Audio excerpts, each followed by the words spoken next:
Sebuah rumah kos putri, lokasinya strategis, fasilitasnya lengkap, harganya murah. Kos itu terletak di dekat kampus, bangunan tua tapi masih kokoh, bercat krem dengan pintu gerbang besi yang selalu tertutup rapat setelah pukul 9 malam.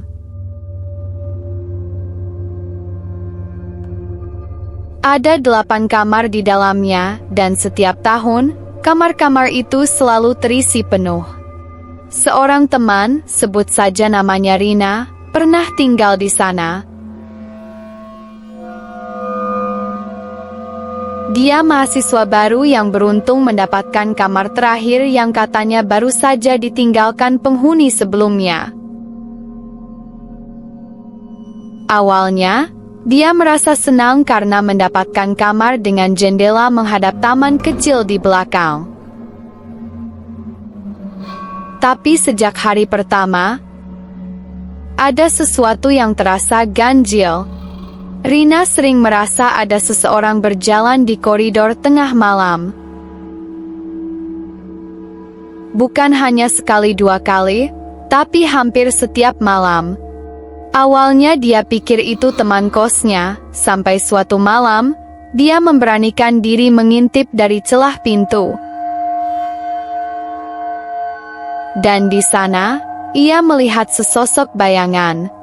Tidak terlalu jelas, tapi langkahnya pelan, seolah sedang mengawasi sesuatu. Ketika Rina mencoba mengintip lebih jelas, bayangan itu berhenti, lalu menoleh ke arahnya. Rina buru-buru menutup pintu dan membenamkan diri di balik selimut. Besoknya, ia mencoba menanyakan ke teman-temannya, tapi anehnya, mereka semua hanya tertawa kecil dan berkata, "Oh, kamu sudah mulai terbiasa ya?" "Terbiasa? Terbiasa dengan apa?" Semakin lama Rina tinggal di sana, semakin banyak hal aneh yang ia alami. Suara ketukan di pintu setiap malam, tapi saat dibuka, tidak ada siapapun. Barang-barangnya berpindah tempat sendiri. Bahkan, ia pernah melihat bayangan duduk di meja belajarnya saat ia baru bangun tidur. Hingga suatu hari, Rina merasa tidak tahan lagi. Ia mulai mencari tahu sejarah rumah kos itu. Dari warga sekitar, ia mendengar cerita bahwa rumah itu dulunya adalah rumah keluarga kaya yang anak perempuannya menghilang tanpa jejak. Sang ibu yang putus asa, terus menunggu kepulangan anaknya hingga meninggal dalam kesepian.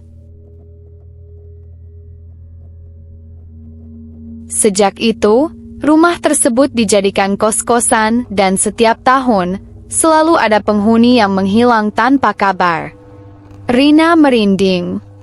Apakah kamar yang ia tempati adalah kamar salah satu dari mereka? Malam itu, Rina memutuskan pergi.